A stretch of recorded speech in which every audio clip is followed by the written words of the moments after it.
Welcome to Dead Headspace. You can find us on Spotify, Stitcher, iHeartRadio, Ghana, and all other major platforms, which includes Alexa. All you have to do is tell Alexa to play Dead Headspace podcast for the latest episode every Monday and Thursday. I'm your host, Patrick R. McDonough, and alongside me, as always, is Brennan LaFaro. Say hi, Brennan. Hey, everybody. And today, for readers, you should know this gentleman. His name is the King of Pain, a.k.a. John F.D. Taff, most recently of the Farron series. Hello. Hello, John. Hello, Patty. How you doing? How you doing? You're the first guest to call me that. Yay. So, let's start off with the baseline question. What got you into horror? I come from a long line of readers. My family, my dad was a cop growing up, cop in St. Louis, and worked all these weird hours and secondary jobs and shit. And my mom, obviously we weren't wealthy or anything. So when I was growing up in the 70s, as a way to deal with her 3 kids at the time, would take us to the library about once a week. And my brother and sister and I would sweep down into the branch of the library that we went to and check out all the books on ghosts and UFOs and the Loch Ness Monster and the Abominable Snowman and Bigfoot and all that stuff. So that led to an enjoyment of those kinds of stories. At the time when I was that young, even King wasn't that big yet. Or I don't even know when I was really little, I don't think he'd even come on the scene yet. So, the big horror book, the big horror author you read at that time was just Poe. So I read a lot of Poe, really liked that. And when I came back to swinging around through, I'd gone through reading Poe and then reading science fiction, and then reading fantasy, and then back to horror. To get into people like King and Straub and Rice and Barker and those kind of folks. That was kind of when I also developed an interest in writing. So the two kind of just came together at the right time, I suppose. What about authors like Bradbury or Richard Masson? Yeah, I read a lot of, that kind of a borderland between horror and science fiction and fantasy, where you've got Bradbury and Matheson and I can't think of anybody else, but I read a lot of that as I kind of segued back into horror. So I have a pretty healthy like for all that kind of stuff. All the old science fiction writers like Hyland and Vance and Zelazny and Asimov and Clark and all those kind of people. But also I have some of my favorite authors are like Stephen R. Donaldson, who was one of the fantasy authors that I was really into when I was that age, when I was reading fantasy still. So yeah, I have a healthy respect for almost all the genres. I don't really get into romance, but not that I would poo-poo on that, but because I'm not big on taking a crap on what people like, but it's not for me. But I have a pretty healthy respect for most genre writing, because I think to work effectively in any of the genres, you have to understand how to tell a story first, and then tell it within the confines of that genre. So, if you can write a good romance story, hey, you must be a good writer. If you can do it, have at it. Why not? Right, exactly. John, I think it's so interesting. Like, it's pretty, we hear a lot of answers to this question, and it's pretty rare to hear somebody who completely and utterly starts their journey into horror just in books. Like, you didn't mention movies at all. So a couple questions there. You're shaking your head now. Is that not something that really was up your alley when you were younger? Actually, yeah. A lot of the reason that I got into horror, my doorway was my mom. My mom was a great fan of the old Universal monster movies, Frankenstein, Dracula, Wolfman, Creature of the Black, all that stuff. And also of the Hammer films. from the late 60s, mid to late 60s. Yeah. You know, the Christopher Lee, Peter Cushing stuff.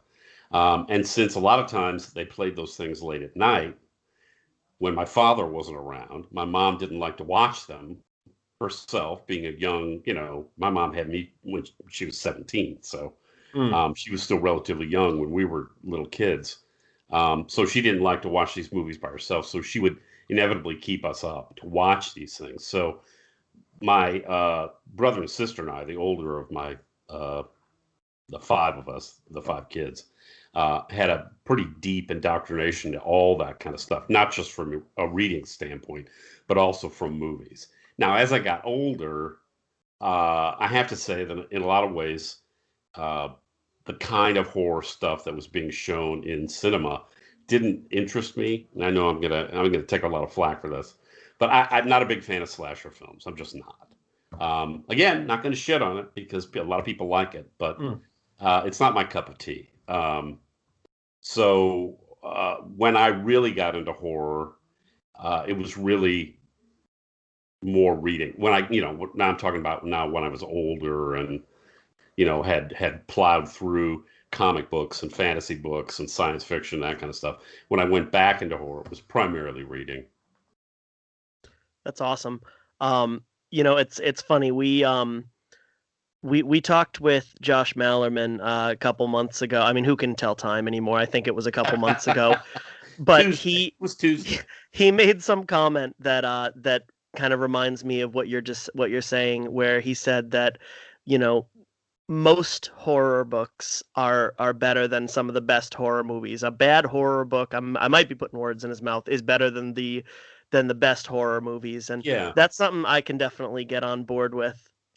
Well, I think a good piece of horror fiction allows the reader to use their mind, and I'm not the first person putting this out there, but anybody's mind is going to do a better job at scaring themselves than film, where you're looking at one person's or a team of people's,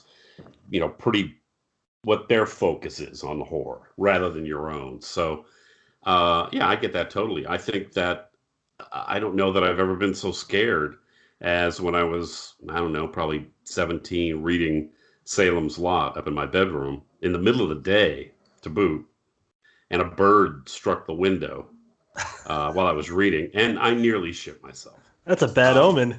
I've been scared. I don't want to get the sense that I've not been scared at horror movies, because there are some that have scared me. An American Werewolf in London leaps to mind. But a lot of the stuff that and this is for me, a lot of the stuff that passes for horror cinematographically. Sounds right. You're smarter than us. We'll go with that. Is lots of bloodletting, which to me is not scary. It's gruesome. It definitely has a part in horror, but I think when the gist of all of the scares that you're getting in a movie are basically people getting their throats cut and limbs ripped off, that's not enough for me. That just doesn't do it for me. Plus, I have the world's weakest stomach when it comes to a horror writer. I really do. I literally walked out of, I nearly fainted. And remember Reanimator? Herbert West? Yep. Yeah, almost fainted during that long ago. And walked out of Interview with the Vampire within the first 15 minutes when I don't know who bit, I don't know whose wrist, and it sounded like celery and blood spurted all over. And I went, yep, I got to go. So I have a pretty weak stomach for all that stuff. But I definitely think that, to me at least, a good piece of horror fiction can scare you in ways that a movie just can't. That's Salem's Lot is one of the first books I remember kind of having that very visceral effect on me too. I remember, reading, I don't remember how old I would have been, but reading the part where they do this I almost want to call it like a zoom in on the Marston house. And it kind of closes in on Hubie Marston hanging by his neck and his eyes pop open. I remember losing sleep over that. And it takes a lot for a book to cause me to lose sleep, but man, that pulled it off.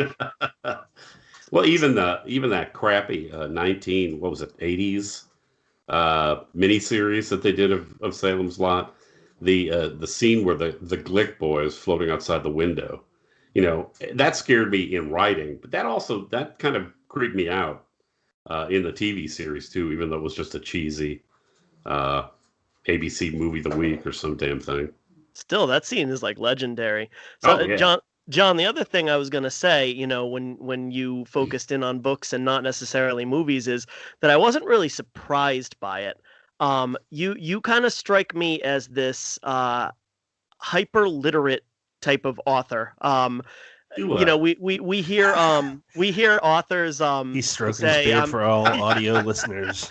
We hear authors say that, like, I'm writing this and I was inspired by Salem's Lot or by The Shining or by Interview with the Vampire, this, that, or the other thing. Whereas I've got to capture a runaway pug.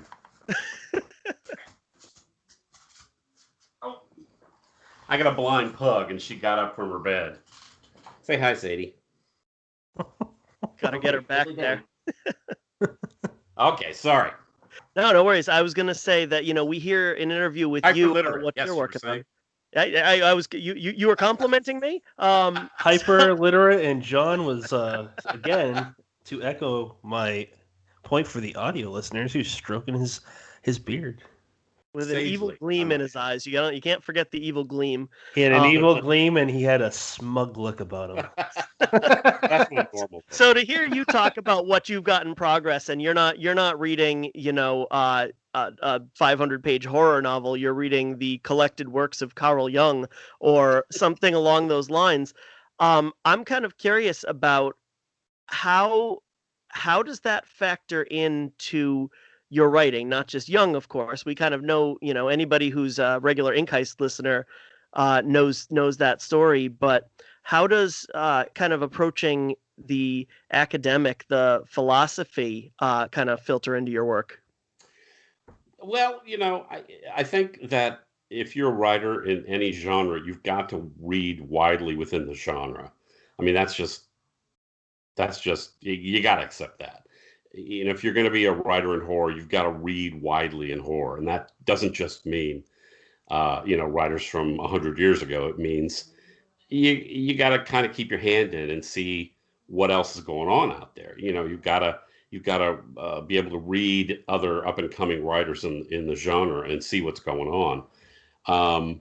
But I also think that just to be a good writer in general, you need to be as wide a writer, as wide a reader as you can possibly be outside of the genre, so that you're when you sit down, you're not just filtering the stuff that you've read within the genre. You're kind of this whole amalgam of a person. So you're reading outside of horror, you're watching movies outside of horror, you're maybe reading, like I do. I tend to read a lot of nonfiction, like history and stuff, as a way also to kind of palate cleanse, so that when I go to write, I don't have to sit there and think, what, did I read that somewhere? Is that something that I read from Todd Kiesling or, Brian Kirk or, some damn thing.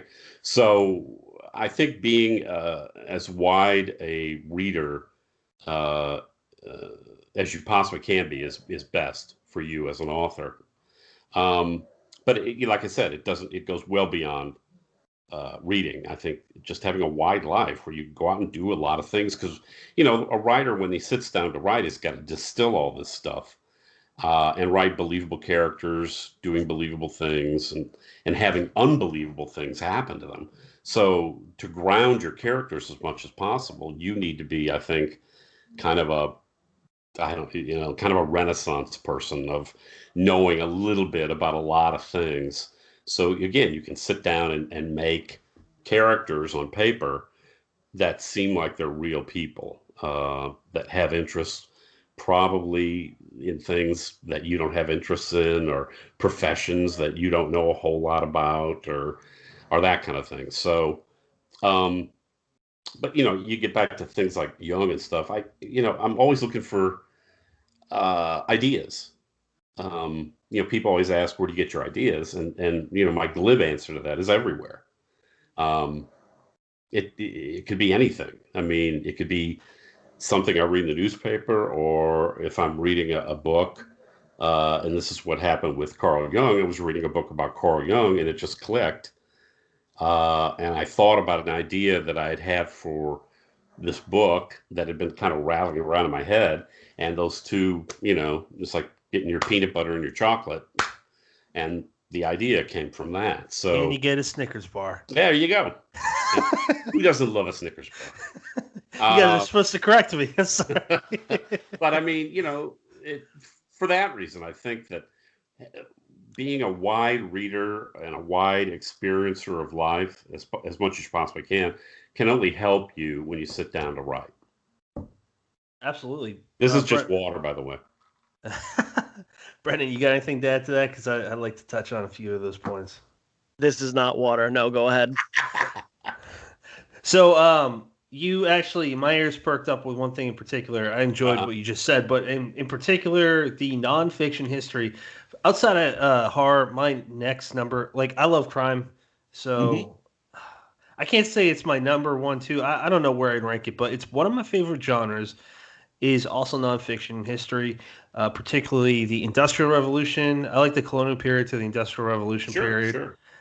But I like, obviously, the stuff that I learned in school, Native Americans. The raw and gritty, cutthroat world of, what it took to, like, the 3-day miniseries called, one thing that interests me was The Food That Built America. The guy that started Hershey, Milton Hershey. And, yeah. Guys that started Heinz, Mars Bars, and it's just Industrial Revolutionary period in America. That was cutthroat, and I don't think you could have that kind of stuff. I mean, early American history. I'm a big fan of ancient cultures: Egypt, the Mayas, the Incans, the Aztecs. I like nautical history, the early American Navy, the late British Navy. I love the Civil War. I'm a big fan of the Civil War. That seems odd to say, doesn't it? I'm a big fan of the Civil War. Well, if you liked the last one, you'll love if you like the last one, wait. Just wait. But yeah, I read a lot of history, and I find myself watching a lot of history on, Netflix or whatnot. If they've got a good documentary on some historical thing, I'll make my wife sit down and watch those things with me. We're kind of plowing our way through the oeuvre of Ken Burns right now, which is pretty cool. Yeah, so as far as like nautical history, I don't know if you know this, but Theodore Roosevelt, when he was a young 20-something-year-old, wrote the Naval War of 1812, and it's actually really highly recommended for that very specific war. I don't know. I'm a big fan of Roosevelt myself, but I brought this up because I was curious. Do you enjoy biographies as well? Oh yeah. I like a good biography. The last one that I was reading was the part of the 3-book biography of Churchill. Okay. And it's dense, and there are 3 big volumes, so it's taking me a while to plow through it as I read, try to read other things. But I had a active interest in Churchill and World War II and that kind of stuff. Yeah, pretty much everything. I like learning things that I didn't know before. So historical stuff that I wasn't much aware of. Ideas. I like stories about books about like scientific ideas that I didn't know that much about, or new stuff in physics that I had a abiding interest in Carl Sagan and cosmos and that kind of stuff when I was growing up, and still have a very abiding interest in astronomy. I've got a gigantic telescope downstairs that I've been kept away from for years since I broke my leg last year. Oh no! But I'm getting back to it. Yeah. So, Yeah, so again, it's just there's a lot of stuff that I like, a lot of stuff that I'd like to pursue outside of horror, but it always seems that over, yeah, God, how long have I been doing this? 30 years now. It almost seems like I always come back to horror. So there's always something there that is pulling me back. There's always something there that keeps me interested in writing stories that are Hmm. set in the genre, even though, my stuff tends to be quiet, I guess, quiet, more, Quieter creeping. horror. Yeah, quieter horror. Yeah. Some, Yeah. and that's not some people's cup of tea, and that's I totally understand that. So you like what you like. Yeah. To your point about Carl Sagan, a student of his is Neil deGrasse Yeah, Tyson. I Neil read deGrasse. when 2 Christmases ago, I think it was. For Christmas, I only asked for one book. My wife's like, "No, you're not getting all the books you want." So I'm like, "All right," because if I ask for more than one, it's just gonna be insane how many I ask for. So the one I asked for, I think it was 2 years ago, whenever it came out, Astrophysics for People in a Hurry. It's very short. It's like under 200 pages. Uh-huh. It just hits the bullet points of the Big Bang Theory, the timeline of the universe. When it breaks down the phases of how protons are first created, and it breaks down the actual time period. Hmm. It's like within fractions of a second of the universe's birth. And after reading all that, I'm like, I've never felt this fucking dumb before. But you shouldn't. I mean, that's the whole point of reading, really, isn't it? Is at least that kind of reading is to open your mind to ideas that you hadn't had before. And I love a book, a science book or a history book or whatever, where I'll read something and then I close the chapter and just go, "Wow, I had never thought about that before." Yeah, I That's mean, that's amazing. That's an amazing feeling still to have it at 57 years old, is the feeling like you're still learning something. I'm not even gonna paraphrase what he says in it, but the things in that book alone, it just gives a writer great ideas. There's one more author biographer I wanted to talk about, um, is Walter Isaacson. Have you read any of his books? I have not. Who's he written about? Yeah, so I got most of them. I've only been able to read one because I've been really sucked into the horror scene. Hmm. Um, so in 2011, he came out with this. For me, it was one of the first books that going back into reading Steve Jobs Hmm. biography. He interviewed so many people, man. He talked with Steve himself. I think it came out after he passed away, after Right. Jobs passed away. But it's just amazing, man. It's if you like biographies, Walter Isaacson's my favorite Okay. biographer. He wrote one on Steve Jobs. Another big one was Benjamin Franklin, Mm. Einstein, which Jeffrey Bloom did he played a older Einstein for, I want to say, the History Channel. I Okay. could be wrong on that. And then he did one on Leonardo da Vinci, which is just All fantastic. interesting people. Yeah, he's fascinated by geniuses. I am too, and he did this one also called The Innovators, where it talks about the first computer Hmm. coder, which was a woman back in the 1800s. But it's just all fascinating stuff, just as a person to learn. And Yeah. Yeah. I mean, like, if you're a writer, you can apply this stuff to whatever genre you want, at least Sure. horror. So, um, that's enough for me sidetracking us away from your career with No, no horror. way. I gotta say real quick before we get back to actually talking about John's career Uh and things he has coming out and things he stands to make money off of. Um, huh. yeah, I thought you guys touched on a couple interesting things that I wanted to circle back to real quick.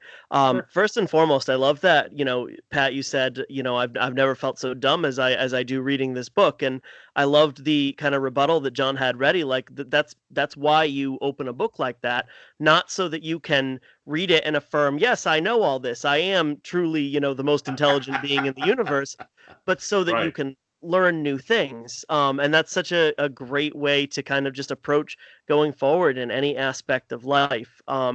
I'm working on with my elementary school kids this week. We're doing the history of jazz, starting in 1920s New Orleans, and I had actually this happened in multiple classes, but I had a kid say, "Well, when are we going to learn about rap?"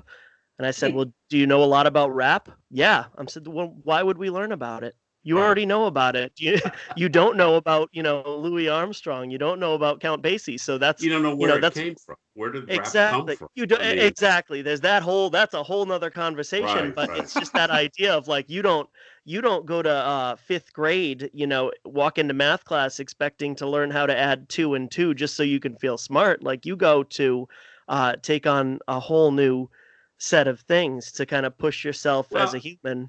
I mean, look at why did you start to read when you were a little kid? I mean, yeah, you wanted to hear interesting stories and stuff, but you wanted to hear new things. You wanted to learn new things. And I think that for so many people, I think when that light kind of dies, that light inside of you that wants to learn new things and to experience new things, I think it's really sad when it dies inside of people like that. So, I Pat, I go into a lot of books. I like science and I like astronomy, but I'm not a physicist and I don't understand that and did terrible in math in high school. So I go into plenty of those books thinking, oh my God, I don't understand, 80% of the stuff that's going on in here. But, I read it because I'm hoping that at least 20% will land and make me think. So It definitely made me want to read more. You didn't ask this really. This was a rhetorical question, I think, but I'm still going to answer it because I've never thought about this. I've asked it in tweets and stuff, but I never thought about it myself. Why'd you start reading? Beyond the obvious of like you go to school and you learn. My parents brought me to the library, which I was very excited for, like the summer reading list and all that. But I think I've never actually articulated it before. I guess I still do, but I was diagnosed with ADD when I was younger, and I was super hyper. Like my childhood best Yeah. friend, his parents were from Vietnam and different culture. Hmm. They did not like me, but like they would always comment on how hyper I am. Thinking back now, like if being a parent, if thinking back now, if I had a parent that constantly said that to my like 5-year-old, I would probably tell him to go shut the fuck up and don't talk about my kid like that Right. in front of him. Um, but reading books kind of preoccupied the gerbils in my brain from That's calming good. down. Yeah. It focused me on something that made me smarter. Yeah. And I in think that's great. you know what? And I've said this on the show, but high school made me feel like I wasn't smart with books because I didn't get why we needed to read All Sure. Quiet on the Western Front. That's the one book where I'm like, fuck this. And I'm out. Yeah, I get that. I mean, I was an English major, but still, there was plenty of shit that they made you read in high school and even in college that where you're like, ugh, just give me the cliff notes. I can't buy. Some of these 19th century Russian novels and 19th century British works. Ugh. That sounds boring. They were. Brendan, I think you had at least one other point. Yeah, the other thing that, and this is going a little ways back, that I loved that you guys talked about was your interest in not just history, but kind of the gritty stuff, the stuff that you gloss over in, public school.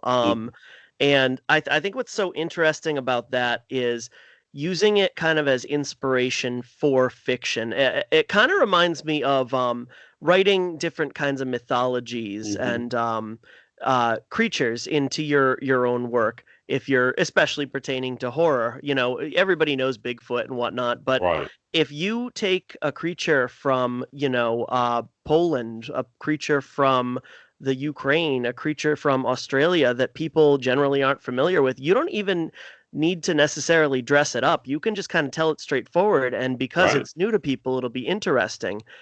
In that same vein, if you use aspects of storytelling that delve into the part of history that most people don't really know, um, again, it creates something brand new. And then for the people who do know it, it's kind of like, wow, this Taff guy, he's read up, he knows his stuff. I kind of like that idea of taking something that just is not, I don't know if mainstream is the right way to Right. put it, but in the public eye, and bringing it to light, not necessarily passing it off as your own, but Right. in a No, way I know what you're making it saying. your own. Yeah. Yeah. Yep. Widening people's. I think that as an author, just in the same way that as a reader, I was had my perspective widened by reading a wide range of stuff. I do hope to offer readers who read my stuff somewhat of a widened perspective of things. So yeah, I get what you're saying. So you gave us kind of the very beginning of the literature that led you to want to become a storyteller. So where's that trajectory go from there? Uh, I don't know. I think that in the early stages of my writing career, like probably most writers, I don't think I'm any different than anybody. You spend a lot of time finding your voice. So you cast this wide net of who you read and the things that you like, and you see how those authors manipulate voice and tone and that sort of thing. And so I think a lot of times in the early part of my career, I was sort of casting about for, what is all this stuff that is coming through me that perhaps is not my voice, but it is more indicative of the stuff that I've been exposed to. And then what is my final voice? So I would hope at 57, that I've kind of found who I am as a writer, and that I've reached a point in my career where people can pick up a story that I've written and maybe even know it was me that had written it if my name isn't attached to it. So I'm pretty comfortable with where I am in terms of a writer and in terms of how I develop my voice. And I guess like a lot of writers, where I am, my hope is that instead of altering who I am as a writer at this point, that I'll just be able to somehow get a wider audience, so get more people, that I can expose that voice to. So Seems like I, you're on the right track for that. Sorry, Brian, go ahead.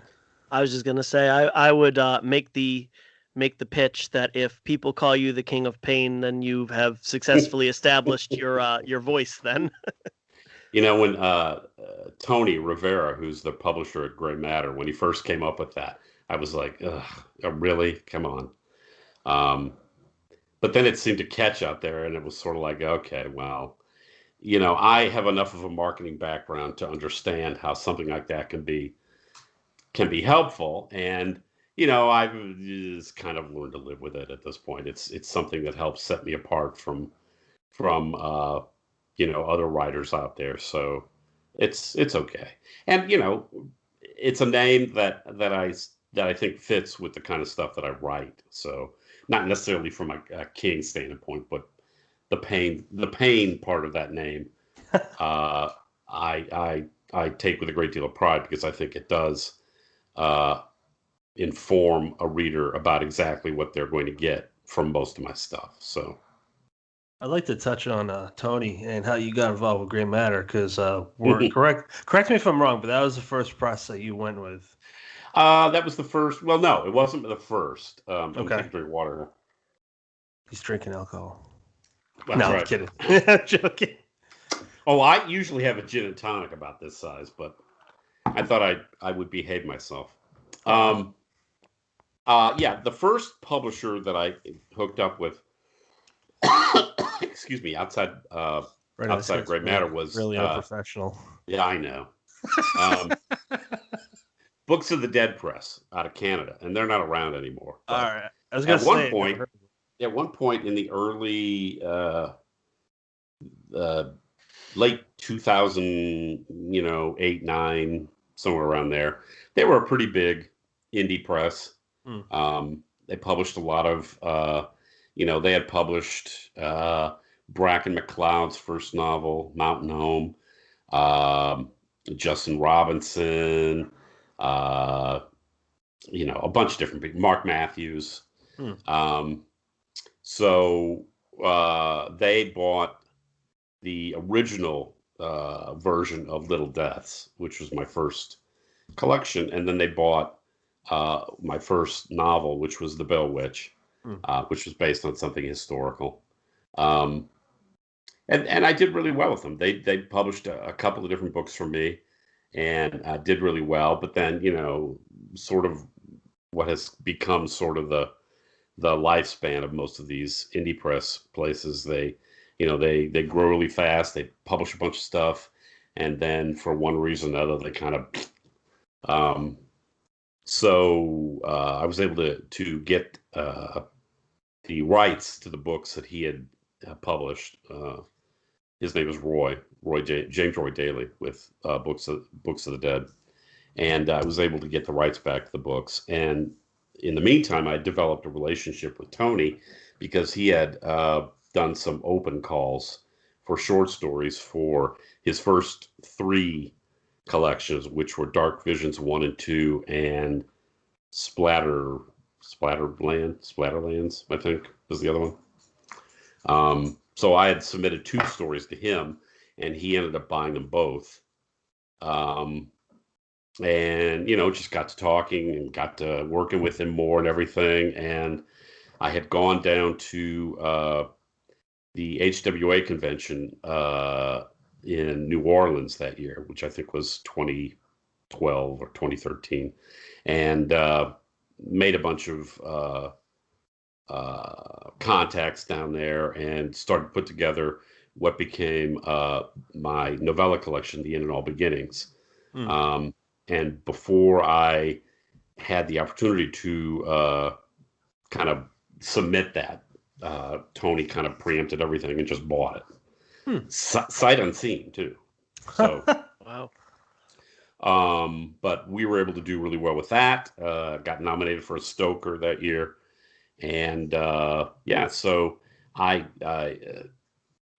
my relationship with Tony has grown to be, as much a friend as a publisher. He's someone I trust implicitly, and he's got a good eye for shit.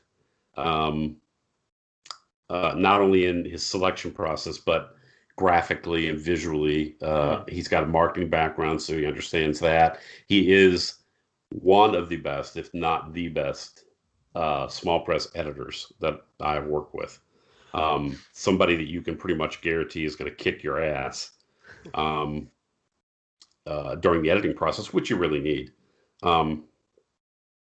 So yeah, I've had a what is it, 6-7 year relationship now with Tony, 8-year relationship with Tony, something like that. And yeah, it's I got some plans for stuff in the future. I think that next spring or next summer we're looking at putting out an omnibus version of The Fearing, one big doorstop version. Nice. And so Tony's going to be handling the paperback and the digital version, and Paul at Thunderstorm Books is putting out a limited edition hardcover. So I'm very excited about that because it was cool, the idea that Tony had for splitting the books up into 4, but as with any author, you want to see that big old doorstop of a book. And as well as we did with The Fearing, and we did really well with it. I did really well with it. I want to see that big, I want to see that thing in one big volume. So yeah, Tony's a great guy. Very private. Doesn't like to go to cons or anything like that. I'm always constantly trying to get him to go. Hopefully, if the HWA at StokerCon comes off next year in May in Denver, I think I've talked him into going to that. So if you're looking for the elusive Tony, you might have to wait till Denver. Yeah, I'm friends with him on Facebook. He isn't. I only see him really talking about politics in the Cubs. Yes. It's 2 favorite subjects, so.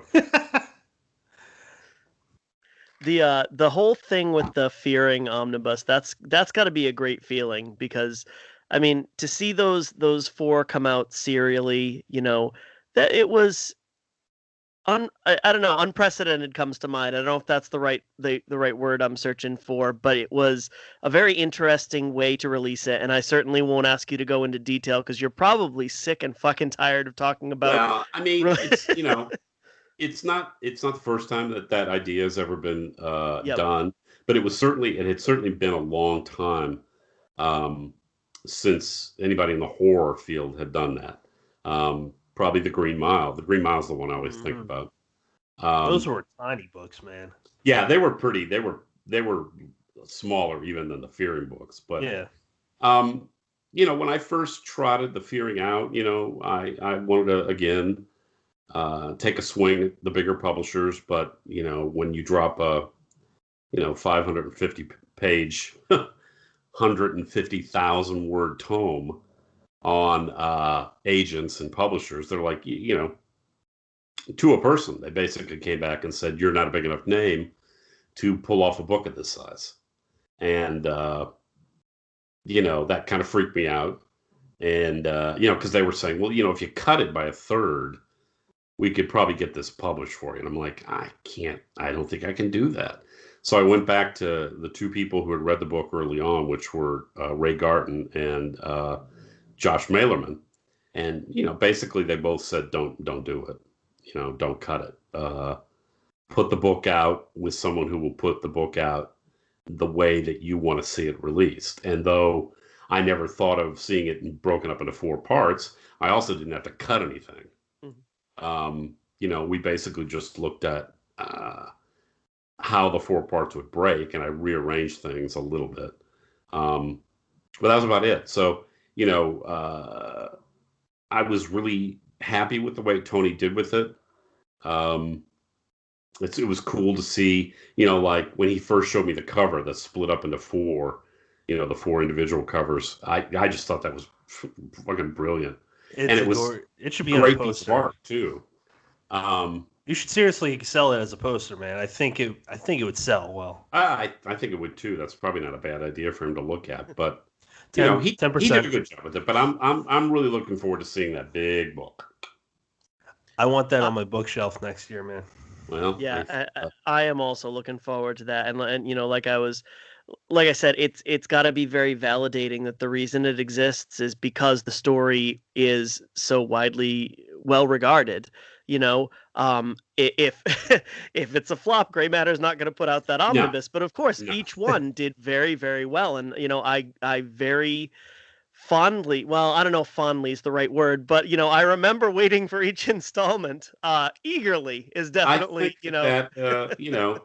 as Tony has said, if we had put the book out as one big volume right at the beginning, you'd have had maybe a month or 2 of publicity, and then you're back down. Nobody's talking about the book anymore. You're just, but the way that he structured this release of each of the 4 volumes every 6 weeks, it kept publicity going for that book all year and into the beginning of this year. So I think from that standpoint, it was brilliant and probably garnered me more readers than it might have if it was just, originally released as a one big book. No question. If I get that as, a gigantic book, I'm writing a 600-word review, whereas I ended up writing about that damn book 4, 5, 6 times. I ended up writing about each volume. I ended up writing about the complete thing. I ended up writing about Fire and Brimstone. I'm spreading that shit over 6 months. So yeah, no, absolutely. I think it paid off in that regard. Yeah, and it's been helpful too, because I wouldn't have met Matt Corley with Saturday Morning Scenarios, who, when I was done with the Fearing, I was done with Fearing. I mean, I hadn't even really thought of doing anything else. And Matt was like, how would you feel about doing an RPG, a role-playing game out of it? And I'm like, tell me more. And that became well, if we're going to do that, then maybe I do need to write another novella. What will I write about? And then, once you open the gate like that, your mind just says, okay, well, how about this? How about that? How about this? How about that? So And then what Matt has gotten in store for the role playing game is pretty cool. So I'm excited to see where that's going to go. He was absolute blast. But I think, to be fair, when his daughter and him came on, his daughter is just amazing. Harper, she's great, man. Yeah, when I found out that they both filled in, I didn't feel quite as bad as I did before. It's I still no, felt no way. It was really cool though, because I never thought that we'd be able to talk with Harper, because I don't know. mm-hmm. It's every parent feels different about their kids, Oh, and right. and I'm not judging anyone. Some parents don't show pictures online, and I get Absolutely. it. Right. I tried doing that, but I'm like, he's just so cute. So, but Matt was just like, yeah, I mean, like, we're good. She talks a lot, so that was great. He's I feel blessed to have met Matt. I think he's a cool guy from St. Louis, even though I don't live in St. Louis anymore. Yeah. He just actually, we met. He drove an hour, I drove an hour. We met to sign copies of Blood and Brimstone, which is kind of cool. Out in the pavilion of a park when it's 50 degrees outside, and you can't go to, Illinois is on lockdown, so we can't, you can't go into restaurants or anything and sit down. So there we were sitting in a park. It was very cold. It's the type of situation where it may not seem all that exciting at first and in that moment. But think about it, years from now, we're writers, we're on a podcast where it's in the middle of something that hasn't happened since the early century before this. People are going to find that story of you and Matt meeting up a lot more interesting than you and him probably have. Probably so, but it's cool. I think what he's doing, he does it really well. I mean, that book that he produced is beautiful. He's good at what he does, man. Yeah, he's very good at what he does. He's got a good eye, and his personality is just you want to be his friend because he's such a nice guy. Yeah. I mean, the nice thing about my career up to this point is that I have dealt with mostly great people. I mean, I can count the bad people I've met in the horror industry on not even one complete hand.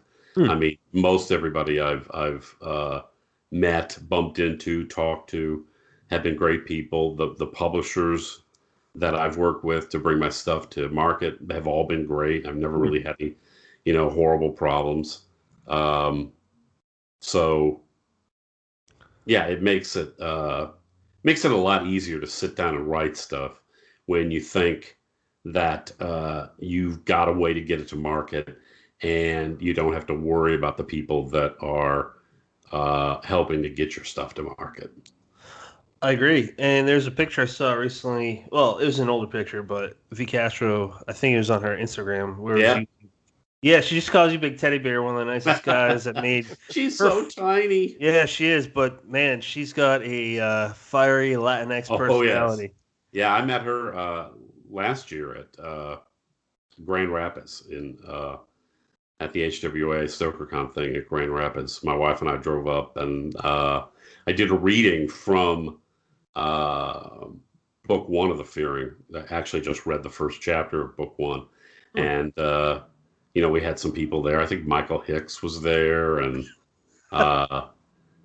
V was, and yeah, it was nice. And it's nice. I mean, you think of being a writer as a sort of, very isolated kind of profession. You sit in your little room and you write your shit. And so the HWA stuff is nice to get out and meet people and talk to people and, get a sense of community. So I hope that the StokerCon thing in Denver does go forward next year, because I would really like to go. Yeah, man, me too. I am definitely down for wrapping up this pandemic if we could make that happen. Cheers. I'm just realizing that, Patrick, you probably have this written down right in front of you. What number episode is this? This is our 54th recorded episode. 54 episodes, and we didn't start recording this podcast until coronavirus hit. Oh, and we have wow. recorded 54 episodes. Wow. It's obnoxious, if I'm honest. But, I think things like this have helped keep that sense of community alive, since people aren't able to go to these events anymore. I mean, to be able to get online and talk with you guys, to talk to Shane and Rich and the rest of their crazy crew, Laurel, and I think that's great. I think it these type of podcasts and the reviewing community in the horror community are fantastic. They're stellar, and I think that uh, they're much more of a strong part of the community than other genres that I'm aware of. So what you guys do, what the other people in the review community do, and it's just so important to keeping this stuff alive and in front of people. That's certainly validating coming from you, man. Appreciate Well, that. it really is. I mean, it's hard enough to market these books in the small press and the indie press, and to some extent even with the larger press, because a lot of times they don't give you a huge, budget or a staff to push your books out onto the public. So to have a community like this that is eager to read, that is eager to discover new voices, and has a mechanism for sharing that with readers, that's invaluable. It really is. That's interesting that you say that. This might sound super random. It does relate to what you just said, but that kid that I talked about, the Vietnamese American, he actually he's I don't know if he still is. I haven't talked to him for years, but he was a very good figure skater, and he eventually skated with Disney on Ice. Met something Blue. I don't know his last. I think that's his last name. The kid that was on High School Musical. I never watched it, so I don't know. He is also an actor. I don't. I gotta be honest. I don't know what the hell he's been in, but I know he's been in bigger things than the indie YouTube videos I shot. So he told me that the more the bigger the budget, the more well known the company, the less people know what the fuck they're doing. And basically, it sounds like the less, which I've heard from Rob Zombie in a behind the scenes of Devil's Rejects, that the more budget you're given, the less creativity seems to be put into it. And what I'm seeing my entire time with the indie horror scene is kind of piggybacking on your point that it's just fun. I mean, like, you're not gonna like everyone. You're gonna really dislike some people, but that's everywhere for the most part. Yeah, I mean, everyone's that's pretty life. awesome. That's just Yeah, life. But I haven't met too many people in the horror field that I think, wow, I wouldn't turn my back on that person. Yeah, there are a few, but very few. I mean, really few. And like I said, I've been doing this for 30 years, so I think I probably run into most of the creeps that there were to run into in this field. It's funny, and yet, because I think, and this is a trite observation too, but people think of horror writers, they think, oh, they must be creepy or weird or mean or sadistic. But for the most part, the people that I've met in the horror community are nice, down to earth, would give you the shirt off their back, very empathetic. And I think when you think about it, you kind of have to be all these things to either write or enjoy this kind of stuff, because like in my own work, I've always said that I think emotion is such a plays such a pivotal role in horror, because if you, as the writer or the filmmaker or whatever, if you can't get the audience to like your characters and feel empathy for your characters, then nothing you do to those characters is going to register with them. I mean, if people simply don't like or don't care for the characters that you're writing or putting up on screen, you could run them through a wood chipper, and people are going to go, I didn't like that guy anyway, so fuck him. But if you get them to like the characters, if you get them to believe in the characters and emote with the characters and feel empathy for the characters, that when you do something horrible, and you will because you're a horror writer, they're gonna feel that. And that's what you want. That's what I want as an author. I want people to read my stuff and feel something. So that's why I think that's so important. I kind of went off on a tangent there, but Those are good points, though. Yeah, that's why. Uh, for me, again, a lot of horror movies don't work because it's just an excuse to chop people up, and you get to meet these characters that are all kind of trite trope characters, and they get their arms cut off or a arrow put through their head or whatever, and you're like, big deal. I mean, that was gross, and yes, I certainly hope that doesn't happen to me when I leave the theater, but whatever. That doesn't do a lot for me. Did you watch The Witch? Because for me, that was just a brilliant, quiet horror. I love The Witch. I thought it was thank great. you. Yeah, because I like all that I like that stuff that, again, and this probably is, you hear me say this and you're going to go, yeah, well, okay, I get that from reading your stuff, but I like that quiet building horror with that kind of creepy sense of dread that increases the longer you read or the longer you watch the movie. I like that slow burn. Now, I know this author's controversial, but I saw Adam Neville originally recommend him on Facebook a while ago. Dan Simmons, and he came out with The Terror. I own the book. I haven't seen it. I haven't read it yet. Not that any opinions expressed in the next 5 minutes are entirely my own. I like Dan Simmons. I read a lot of his. I prefer his shorter stuff. The Terror, I own. I read it. I did not like it. Okay. And I say that to you as a consumer of horror and a consumer of history. It just did not. That book, for whatever reason, did not work for me. And we watched it a couple years ago when it was up on was it on Netflix? Is that what it was on, or Hulu? I want to say AMC. How do you compare to the book? Or AMC. It was very, very similar to the book in that I didn't like it. I just didn't like it. The trailer looks so good. Yeah, it's a dressed up monster movie, which is fine. I have nothing against that, but there was a lot of. I'm not a big fan of like 19th century British stuff because to me, most of the British novels in that period are stories about terrible, depressing people leading terrible, depressing lives and doing terrible, depressing things to each other. And after a while, you're like, whatever. So not me. Okay, that's good to know. Well, I mean, we hit some points that we are in a similar agreement on, history and horror. So I just had to get your opinion on The Terror.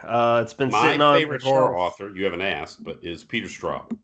Okay, well that actually makes complete sense. I was going to say you probably think that makes sense. Yeah, I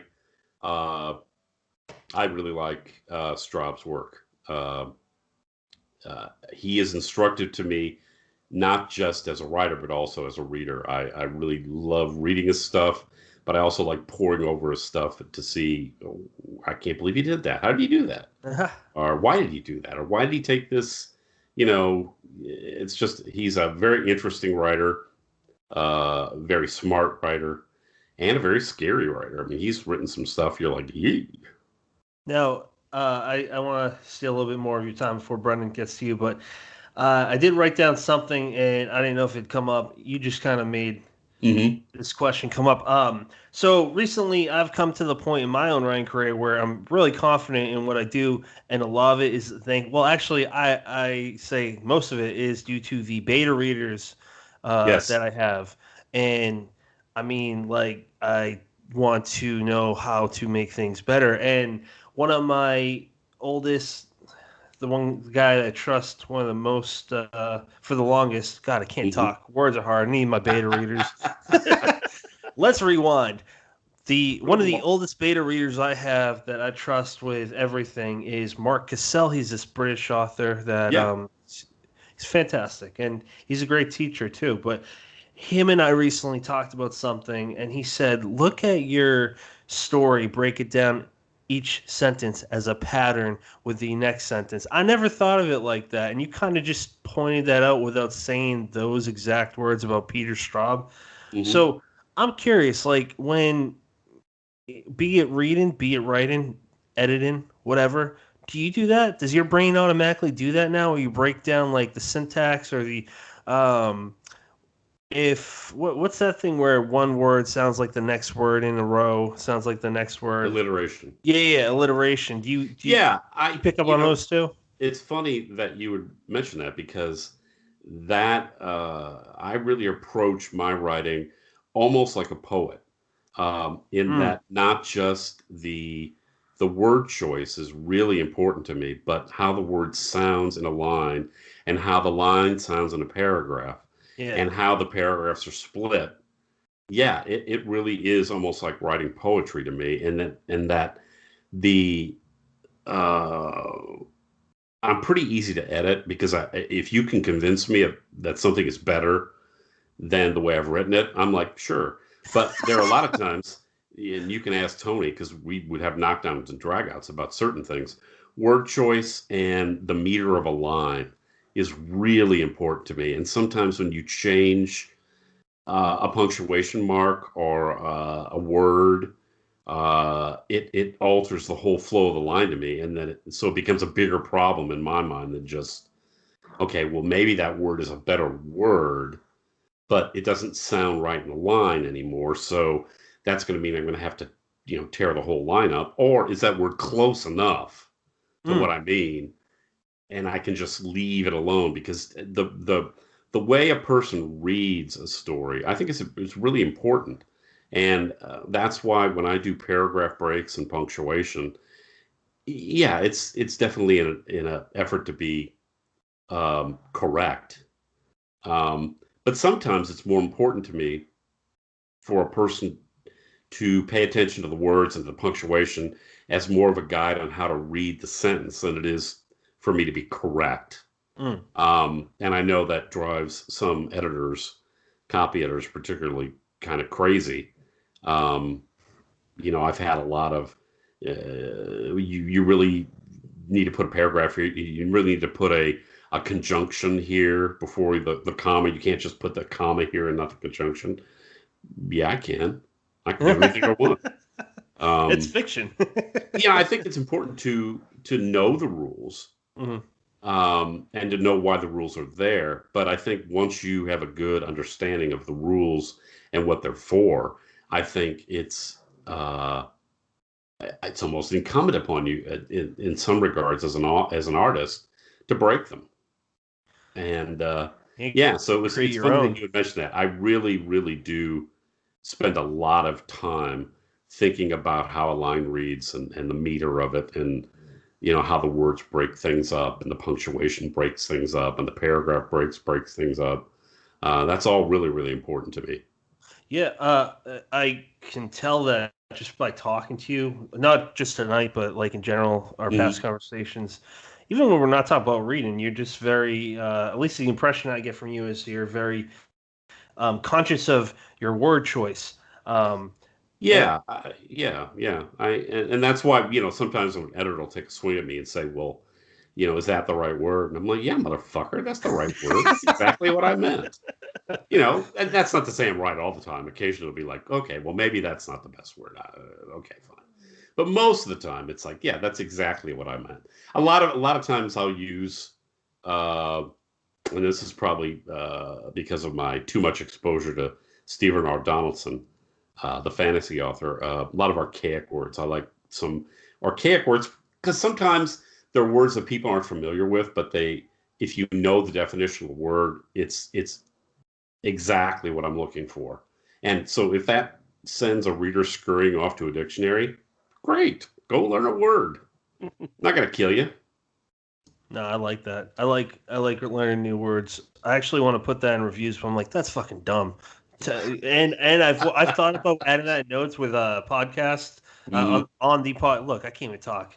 I can't speak words. I have Water, wanted to.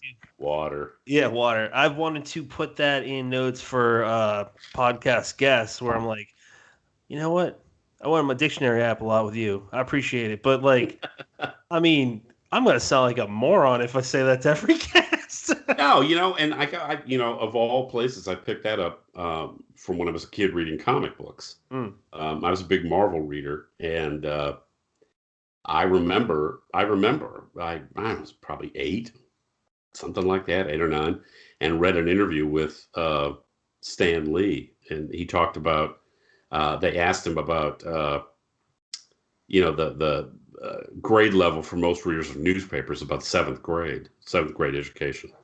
But the readers of comic books, usually comic book or college education readers. Oh wow! And he said, "So why are you writing using words like that when your average age of your reader is about 8 years old, 10 years old, something like that?" And he's like, "You know what? If we put a word in a comic book and it sends a kid to a dictionary, my job is done." And that sort of has stuck with me all this time. And, I think there's, you don't want to use a 2-bit word just to use a 2-bit word. But, sometimes old archaic words they're perfect. My dad taught me that lesson before, smartphones. Because me and Brent were in the last generation where we really grew up with video games and stuff. Yeah. But, I mean, I remember back when, like, PS2, I had this game called SOCOM, a Navy SEAL game where you could connect to the internet. You Right. had a external component for that. It wasn't a good connection. So my dad taught me, because he's a huge reader, which is where I get a voracious hunger for it. It's from my father. And he would always say, especially with schoolwork, like, I got a volume of dictionary books. Use them every time you know a word. Don't ask me. Right. Look. And I always thought, like, as a kid, I wanted to take a lazy approach. Like, I don't want to do that. But now I got a phone, and I can just say, Siri, what does this word mean? Right, exactly. And it goes back to that original point that we talked about with reading at like the 20-minute mark, I think, about reading something that makes you feel not so smart. Mm-hmm. That Stan Lee quote, or paraphrase, whichever it is, was perfect, because you wanna teach whatever you can, and if that's to teach a smart word, or a smarter word, or whatever, that's great. That's what we want to do. One of the words that I remember, here I am 57. I remember the word proverbial. I'd never heard it before when I was about 8 or 9 years old, and I went to look it up, and I was like, "Oh, okay, I know exactly what that means now." That's great. From a comic. So I love with your point about, the early comics in general, but let's say Marvel comics, about how they would inspire kids to read and to learn. And especially if you compare, I won't pretend that I have the that I was around in the 1960s to buy the originals, but you look at the panels, and especially if you compare them to more modern stuff, like you have a 24-page comic coming out in 1962, and they probably had 10,000 damn words in a 24-page comic. Right. I mean, I just pulled this off the shelf. I mean, look at the amount of dialogue in that thing. Shit! You were reading back then. Now you look at comic books now. So I've got a collection of the Avengers numbers 11 through 20 by Stan Lee and Don Heck, and I don't have the date in front of me, but definitely mid 1960s, and literally every page is just chock full of dialogue, chock full of description, and if you compare it to something more modern, I mean, everything's a splash page. There's I wouldn't take a guess at word count, but I mean, it's got to be maybe a quarter of what you would have read. So, this all of a sudden turned from Stan Lee getting, kids to read, to me bashing modern kids, which does make me sound like I was around in 1962. Well, you were really reading something back then. Now it's more looking at pretty pictures. Isn't that reflective of society nowadays? The most popular thing is novellas, right? Right. And they weren't even were they? And I don't mean to phrase this like I'm saying you're old as fuck, but were they even a thing when you were younger? Yeah, but they were not. Mostly in like. I'm gonna let that one slide. Love you. Mostly in like science fiction. You saw that a lot of novellas in science fiction because uh, uh, people like Silverberg or somebody like that would serialize a novella in a magazine. They'd split it up into three chunks and publish it like that. But it was basically just one novella that they were putting out. And I think novellas have really taken off now because uh, the only reason that I can really see that they weren't popular before is because print. Right. With print and people being charged for compositing a page and printing a page and buying the paper.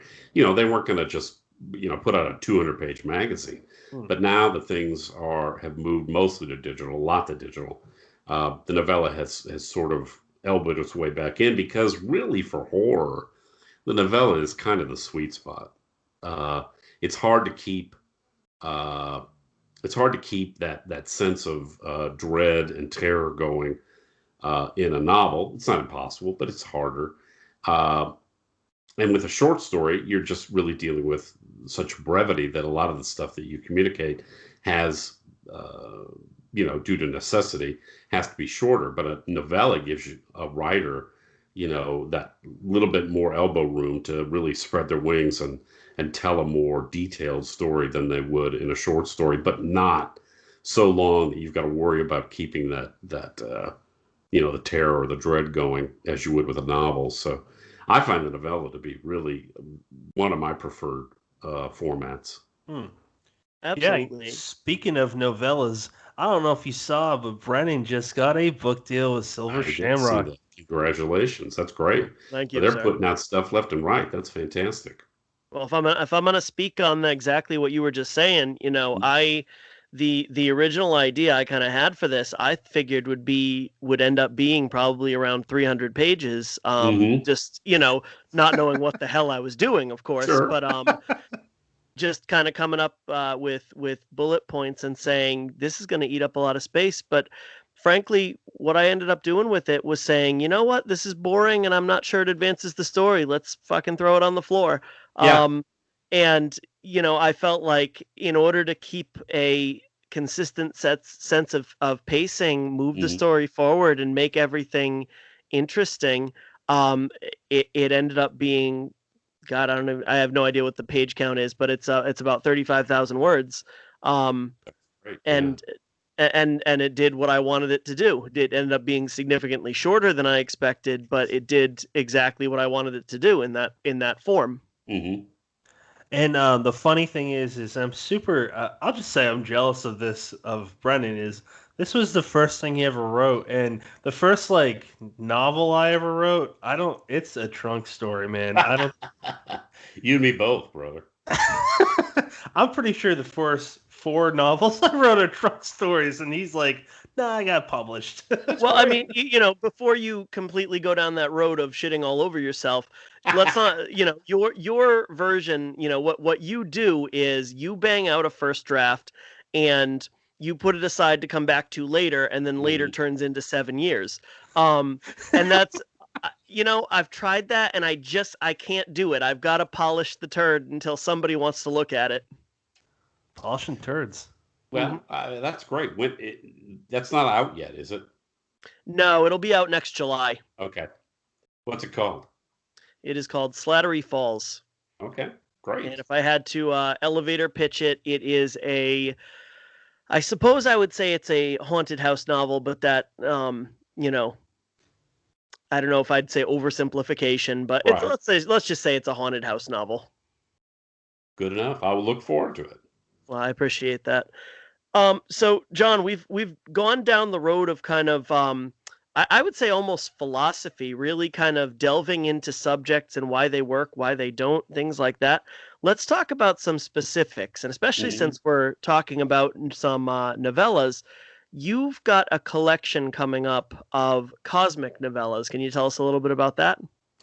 Yeah, I found after years and years of kind of poo-pooing Lovecraft, who really is not one of my favorite writers at all.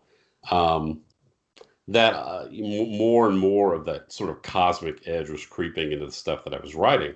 And believe me, it wasn't because, again, of any love for Lovecraft or Lovecraft's writing. But I thought, I've written, probably at the time I'd written, I don't know, maybe a half a dozen of them that all had kind of that cosmic order edge to them. That I thought, people were asking, well, why don't you think about doing, either more of this or collecting some of this stuff together? And I thought, maybe I could do that. So I sat down and kind of mapped out 4 stories, 4 novellas, stuck a title to it, and then just kind of rang it up the flagpole to see if people were interested, and got some interested. So looks like, and I don't want to, blow this until Robert actually has a chance to look at everything. But looks like I might be working with Nightscape Press with Robert Wilson. Oh, that's awesome. Excellent. I've gotten 2 of the stories done. They've all been through betas and they're finished. I'm working on the 3rd, and I know exactly. I saved the 4th one to last because I kind of know that one backwards and forwards. So hopefully I'm going to have that done in the next couple months here. And then once Bob has a chance to look at it and see how he could fit that in, I hopefully will be pursuing that. I would like to work with Bob. I haven't really. Bob had edited some of my stuff a long time ago during the horror library period where he was working with that, and but I haven't. It's been a while since I worked with Bob, so I'm looking forward to that if that comes through. But it's fun. I think the stories that I'm putting together have sort of a historical edge to them. And it will be the reaction I've gotten from the beta readers has been great. So I'm looking forward to putting that out into the marketplace. If that's going to be late next year or early following, I'm not quite sure yet. What I'm really kind of hip deep in right now is Dark Stars. I was going to ask you about that next. Yeah, for people that don't know, there was a kind of a seminal horror anthology in the 1980s called Dark Forces. And I think I have my little reading copy right here. Had a lot of the big horror writers from that period, Stephen King and Joyce Carol Oates and Ramsey Campbell, people like that. And it was kind of a big deal back then. It certainly charted the way for, I think, horror during the 80s in a literary format, at any rate. But when we were kind of sitting around with Josh Mailer and kind of brainstorming stuff that we could do. And I thought, no one's really done a follow-up to that. It's been practically 40 years, but no one's really had done anything like that. There really hasn't been anything like that in horror where you've gotten this just, the A team of horror writers together and had them write whatever they want. It's no theme. It's just whatever you want. Just make it a horror story. So we talked about it a lot, and I ended up pitching it to Tor, and they bought it. So yeah, it's going to be great. We've got, in addition to Josh, who's also going to be writing the introduction, I got Ramsey Campbell back. So he's kind of our tissue between Dark Forces and Dark Stars. Got Ramsey back with a new piece of fiction, original piece of fiction, which is pretty cool. But we've also got people like Livia Llewellyn and Gemma Files and Priya Sharma and Chesia Burke, John Langan, Stephen Graham Jones.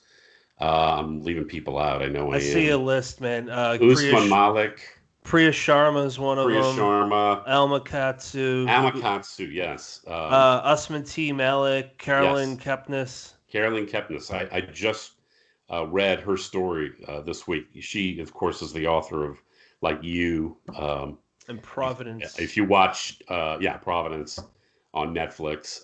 Just read a uber creepy story from her this week that's going to be in it. So yeah, it's all original fiction.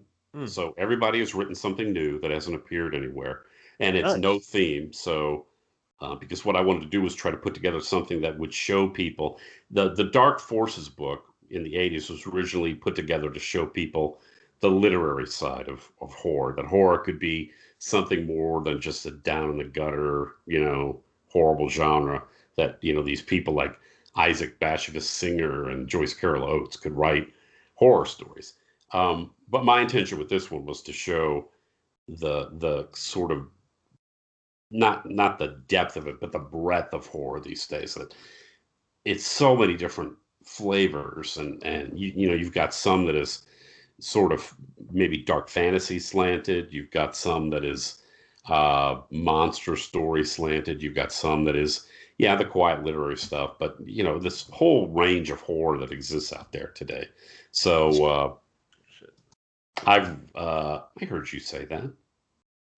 Yeah, I hit my mic. I said, "Oh shit!" I thought I was muted. Into the microphone, by the way. My bad. Into the working microphone.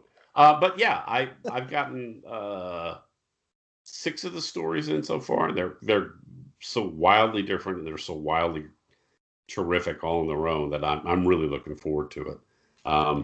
So that'll be out next November, a year from now.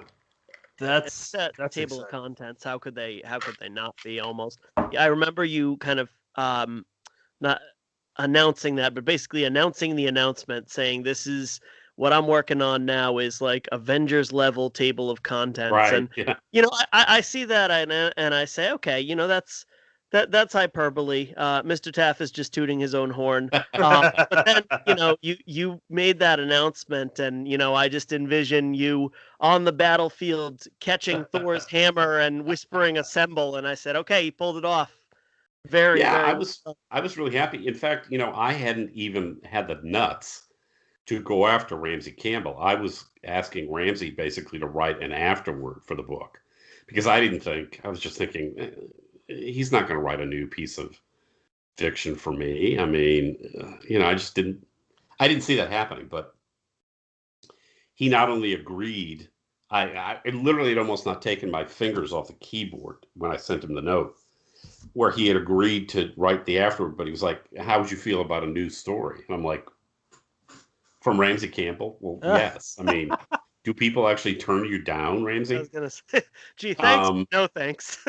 Yeah, so it has worked out really well, and, I've, since I'm the editor, I'm slipping one of my own stories in there. So Nice. Kind of an underhanded way of doing it, but oh well. It happens. And I'm like as close to 100% confident as I can be. Ramsey did say, because he was mentioned in an episode, I think it was with Hunter Shea, that we tagged him in it, and I didn't think he'd reply. He's like, "Oh, I can't see this link in my country." He said something like that. So I was like, "Here's the Apple iTunes or iPod or whatever the fuck it's called now." I said, "Here, does that work?" He goes, "That's great, thanks." But he said it in a nice, polite British way. He's a great guy. He's a very nice guy. Seems like a nice guy. One of the first people I met at that HWA thing. I went in New Orleans like 7 or 8 years ago. He's one of the first people I met, and just a really charming, just how you would hope he would be. Yeah, it's very hopeful for a younger writer to say, I actually might be able to do this on a professional level one day. Yeah. Because there's a lot of nice people that have made it. And when I'm not as well known as some people, but it was certainly nice when I started to send out invitations to Dark Stars, because it was all people that I sort of hand selected to be in it.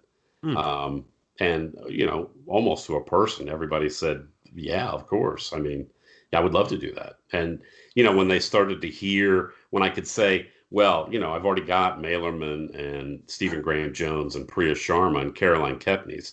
And they were like, okay, yes, of course. So, and that's what I, maybe a little crankily, I hope that when it comes out and people see it and they see the effect I think it's going to have on the horror industry, and I think it will. I think I'm hoping that there are some other big name horror writers, maybe who I didn't even approach, who might say, well, Jesus Christ, if he does that again, I want to be in that. As a Absolutely. reader and a fan of the genre, I'm like, all right, well, damn it, John, now I got to buy 2 big books for next.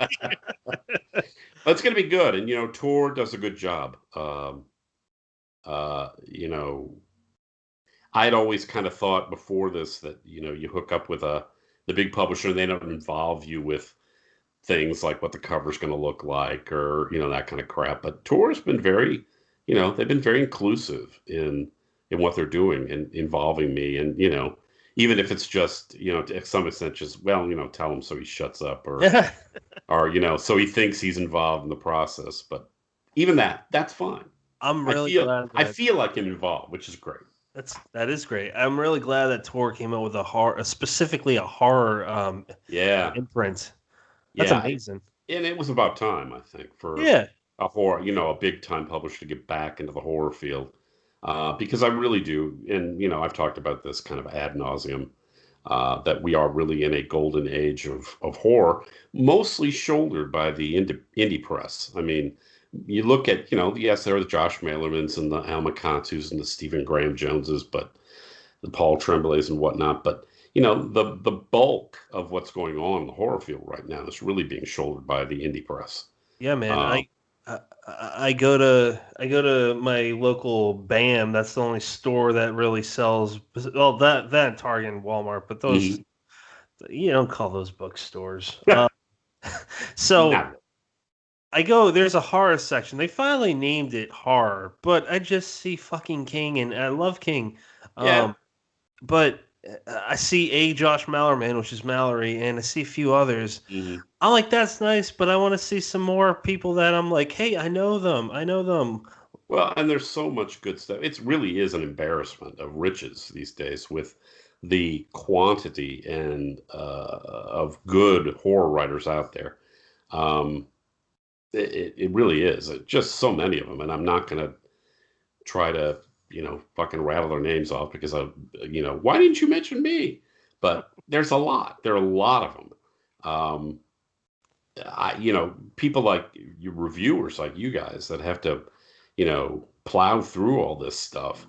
I don't feel bad for you guys for having to plow through stuff that is mostly shit, because I think the problem is probably the opposite these days. Yeah, it is. It's mostly It really good stuff, and how do you possibly have enough time in the day in your life to read all this stuff? I don't get it. I just I got to the point where my TBR, you can't see the TBR pile, but I literally have 1, 2, 3, 4, 5. I got 5 books because I'm like, fuck this. The rest are going on my bookshelf. Right now, I'll hold up. I got Midnight in the Pentagram, a Christopher Pike book for that podcast based off of Christopher Pike that I'm gonna be a guest on next year, and don't know if I should say that, but wait, we did say that when we were talking to them. All right. Yes. And then the other one that is newer is Blacktop Wasteland, and that seems like it's gonna be my favorite for this year. I haven't read that one yet, but I'm looking forward to reading it. Well, when Lee Child blurbs it and Joe Hill and fucking Christopher Gold and all them praise it, I think it's gonna be good. Brennan, you want to segue us into something else? Actually, real quick before we move on from the anthology, so a question for John Taff, the writer, versus John Taff, the editor. Mm-hmm. When you're putting a story of yours into this, big deal anthology, with a big publisher, how do you go about deciding what you're going to write? Well, I pissed my pants thoroughly.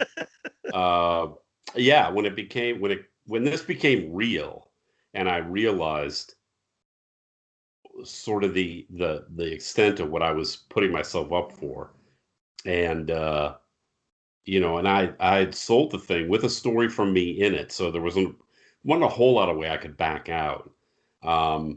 And then you start to think, well, Christ, you're going to have your you're going to have a story in a book with these people who are phenomenal writers. And, like a lot of people, like probably most people, you start to, that imposter syndrome starts to make itself well known. Yeah. And I, to be honest with you, it took me a long time to write the story for Dark Stars because I would have an idea, I would throw it out, have another idea, I'd throw it out, have another idea, start it, then throw it out. And it was purely just me doing it to myself, just wigging out. But I finished my story last week. It's called Swim in the Blood of a Curious Dream, which is a steal from a Guster lyric. I'm a big fan of the rock band Guster. Finished it, and I've sent it out to about 5 beta readers so far, and have gotten some notes back and made those changes. And then I asked Josh to read it simply because, it's like I'm sitting out here alone. I got to have somebody to read this story and just make sure, give it a blessing. So Josh read it a couple of nights ago and gave it his blessing. So I feel pretty good about it. That's a good blessing to get, man. But I mean, it really was. It really, should I do this? Should I? But then I thought, being selfish, it was my idea. I'm the one who wanted to do this. And, fuck, it's going to have a story from mine in it. And if I end up embarrassing myself, oh well. Dude, you got one life. I mean, unless right. But I'm pretty. Like I said, got 6 of the stories in, and I've read them all, and I think they're all great. And so I feel pretty good about the whole thing. Nice. That's awesome. And I'm glad to hear you thoroughly pissed your pants and you didn't half-ass it. No, it's if you're gonna piss, you might as well just let her rip. You've already ruined that wrong pair. with it, I think people think that you go into a project like this and you should feel supreme self-confidence and blah blah blah. And and I felt I've always kind of seen that oftentimes, not all the time, but oftentimes people with the most self-confidence generally have the least amount of talent. And it's the people who question themselves and who doubt and put themselves through all that kind of crap. And I'm not saying this is some sort of proof that I have, reams of talent available that I've, questioned my own self-worth. But, I think that that's a normal thing that you go through. I find it disturbing that I was the only one to laugh at that. But no, I think, I think I've gone into almost every anthology that I've been in with, oh my God, I hope this story doesn't embarrass me. There's going to be XYZ and XYZ and XYZ, and their stories are going to be great. And people are going to read my story and they're going to go, ugh, what a schmendrake. He can't write at all. But Siri, what does schmendrake mean? Yeah. Is that a real word? Yes, it is. I've seen so many authors who, I love their work. Are you looking it up? Of course he is. I've seen so many authors who I love their work and I respect. At least mute your goddamn mic. All right, she's looking up Manrick, so I'm done. Sorry. I thought that you would say it. I've seen so many authors who, I love their work. I love the way they write. They're just, in my mind, they are just phenomenal at what they do. And they, have that same imposter syndrome, makes me feel okay that I can't even fathom having that supreme confidence you spoke of. I don't think it ever goes away. And I think if it does go away, you probably need to be questioning yourself about why it did. The other thing about it that kind of drove me was, I think if things don't scare you on some level, not scare you from a horror perspective, but I mean just intimidate you, then you're probably not pressing yourself enough. I think when things seem like they're out of hand or seem like you you've gotten yourself into too much. I think that's when you're really pressing yourself in the right direction. So a little while ago, this isn't new news, but you did mention something. I don't know if there's been follow-ups, but you've mentioned that you and D. Alexander Ward are going to be working on a bunch of projects together. Yeah. You want to tell us what you can tell us about that? Well, he's already made the bigger announcement, so I think I can talk about it. Okay. I'd had an idea for a book for a while that would take Bible stories and kind of turn them on their ear into horror stories. And I floated this past a couple of authors, some of whom were like, and some of whom were like, yeah, that'd be great.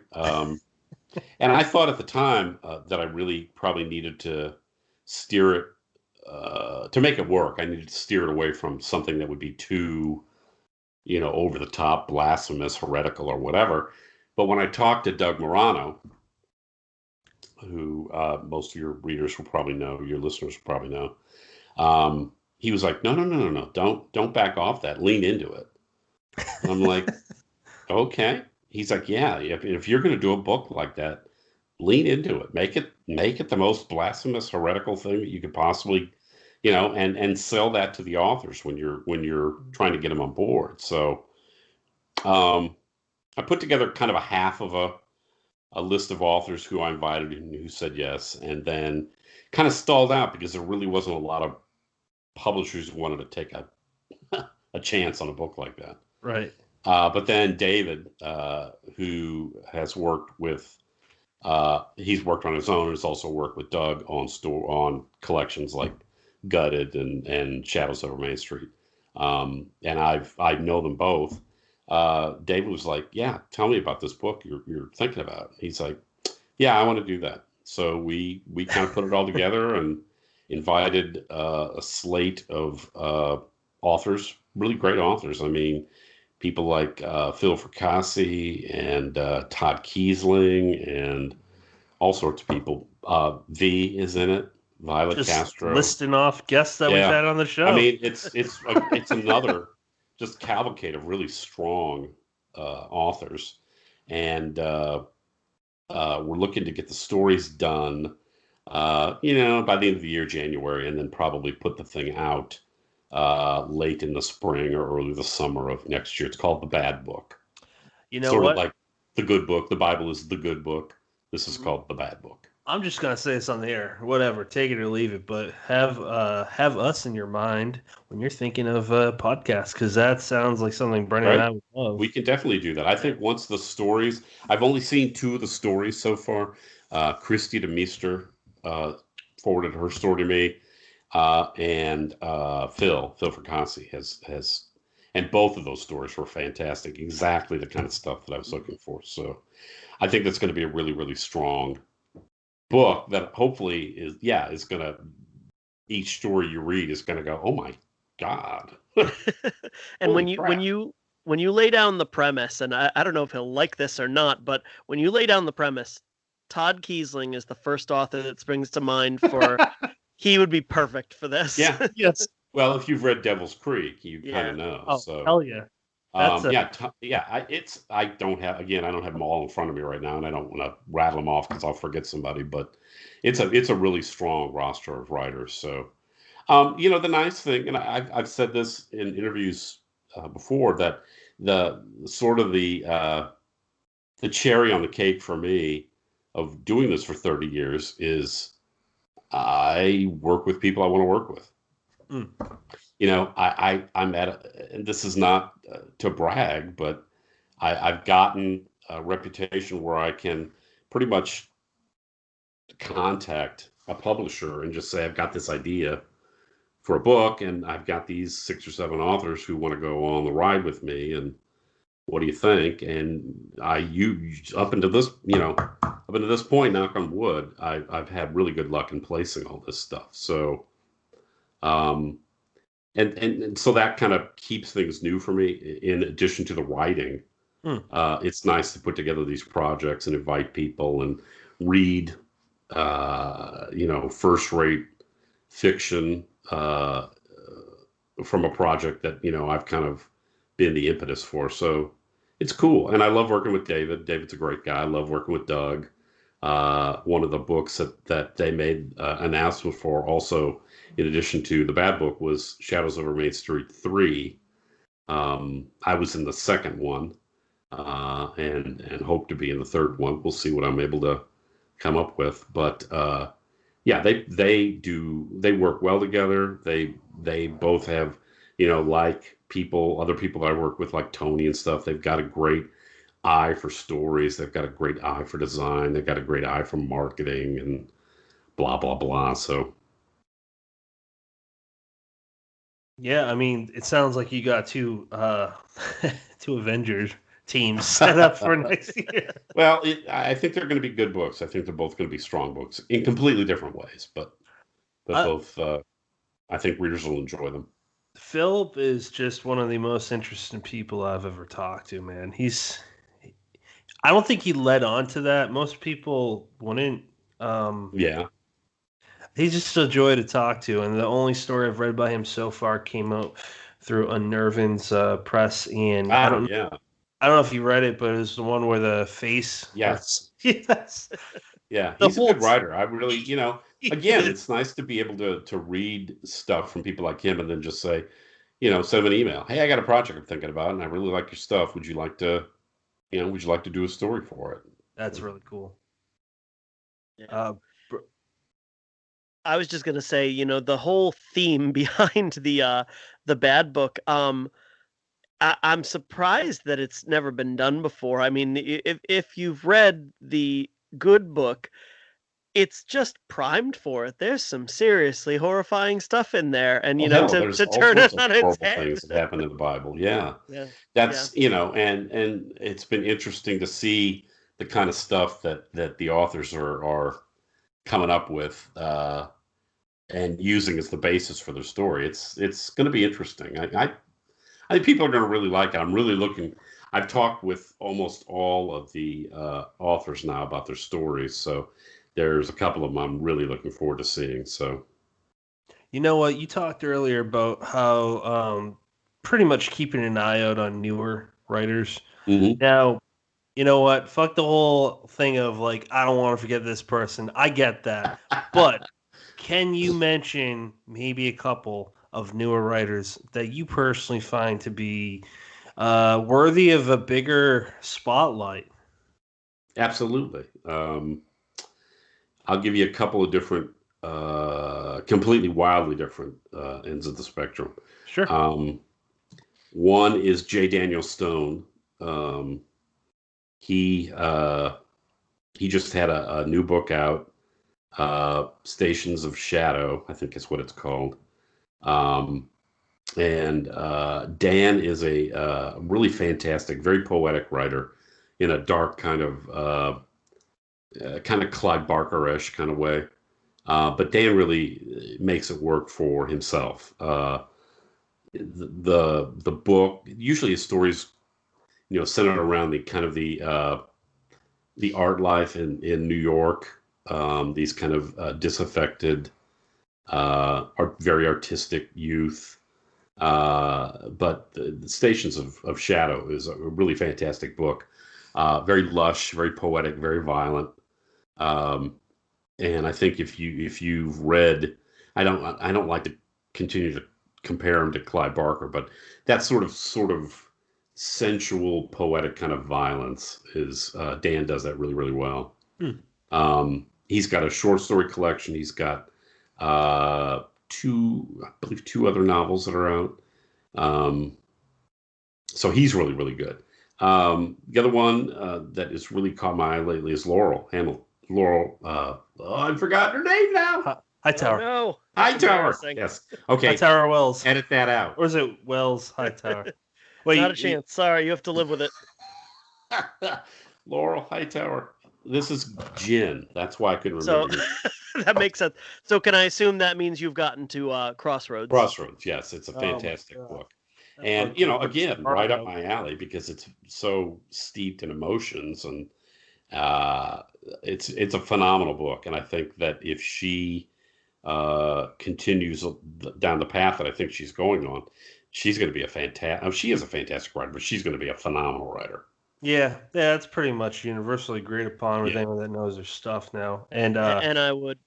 I'm sorry, Pat. I'm gonna step on your toes because I know when we go to this in a minute, you're gonna talk about how you're reading this book. But she has a book coming out with Gemma Amor and Sina Paleo that she kind of curated and edited.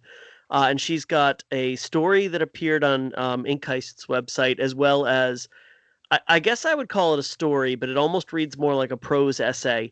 And all it does is serve to reinforce what a talent she is. We've had her on here twice, and I can't say an unkind word about her. She's a good human being. She's a phenomenal writer, and yeah, if she doesn't blow up, it's a travesty. Well, she will. I think she already is, and I think that people are seeing the kind of writer she is with Crossroads. So I think that that's been phenomenal. Aside from those two, there's so many. I mean, Todd is one phenomenal writer. Todd Kiesling, Brian Kirk, John Foster, Alan Baxter. I could just go on and on and on, and just so many of them, and they're so damn good. Yeah. And Brennan forgot to mention that Laurel also kindly, before a single episode went out, recorded the outro for every episode. Oh. Well, I mean, it's the same recording, but right. worded that really terribly. She recorded 150 different outros. We have to get her back after we hit that episode number. Yeah, we're like, Laurel, sorry, you're not getting paid for a single one. Now, she's great, and somebody that can put up with Shane and Rich, that's saying a lot. I will say, I don't know if either one of you, actually, Pat, I bet you did, but John, I don't know if you got to hear, Shane and Rich did a solo episode when Crossroads came out, where they just kind of talked about it and built it up in a very genuine and sincere way. And the brotherly love, the love that they show and feel for her, the genuine appreciation of her talent, that was a beautiful episode. They really are a cool team because they appreciate each other, they respect each other, and they'll joke with each other, but you can tell there's a very genuine love there. Yeah, definitely. And I've known Shane and Rich long enough to know that they're not into blowing up sunshine up anybody's skirt. If they hadn't liked Laurel, she wouldn't be on the show as it was. But, if they didn't think enough about that book to do that, they wouldn't have done it. So I trust their sensibility. Well, especially because they almost kind of created a sub show called "Unfuck That" with Shane Keene, and then never did another episode. Right. So apparently nothing ever touched that. I got to meet them both separately. They were one of the earliest people that got behind my work, 6-7 years ago, and then when they got together, I was like, perfect. That's perfect. That thing about nice people find each other. I think that's true. I mean, I wish it was true for me. Oh, Brennan for now. You're stuck with me. So let's see. Let's go with you first, John. What are you currently reading? What am I currently reading? I am about done with John Langan's book, Children of the Fang. Oh, how's that? That's phenomenal. I love Langan. Love Langan. I was thrilled. He's in actually both Dark Stars and The Bad Book. Oh, nice. He agreed to be in both of them. That's fantastic. So yeah, I love his stuff. And the book is fantastic. I was a big fan of all his other collections, and I was a big fan of The Fisherman. So I really, really, really like that. I'm kind of slogging my way through the end of If It Bleeds. I love King, but haven't really it didn't really. Ugh. I hear that. Yeah. Didn't really like this particular collection. But I'll finish it.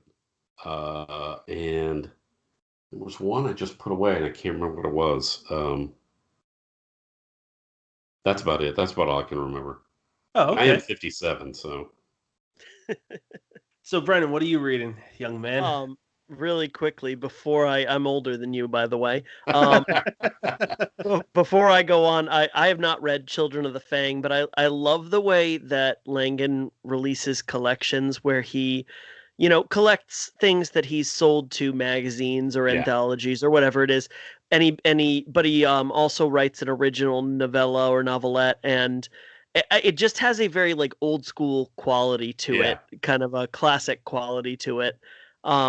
And then with If It Bleeds, I'll definitely agree with you there. I was very excited that he was doing another collection Right. of novellas, Right. in the 4 Past Midnight, different seasons vein, and Right. it didn't live up to that, Not to Yeah. bash all newer, post 2000 King. Right. There's some really good stuff in there, but yeah, it was now that we're only getting one King book a year. Come on, you got to make it count. Yeah, exactly. So, So what I reading, am Brennan? I am currently. Don't rush me, please. Sorry. All right, that's a good answer, Patrick. I am reading Girl on Fire by Gemma Amore, and I'm gonna show the cover because it's a Yep. fucking dynamite cover. Like, look at that thing. Did Gemma draw that? Because that looks like something. No, she didn't do this one. She did the illustration for Dear Laura, and I know she does the interiors for some of the other ones. This one is by a guy named Chris Panettiere.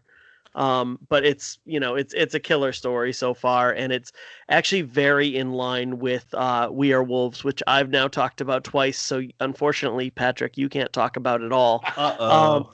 The other one I'm reading is or about to start. I haven't actually jumped into it yet. Is Santa Muerte by Sina Paleo. Okay. Which I'm really excited. I know she just re-released it. This is the original, but it's freaking awesome looking.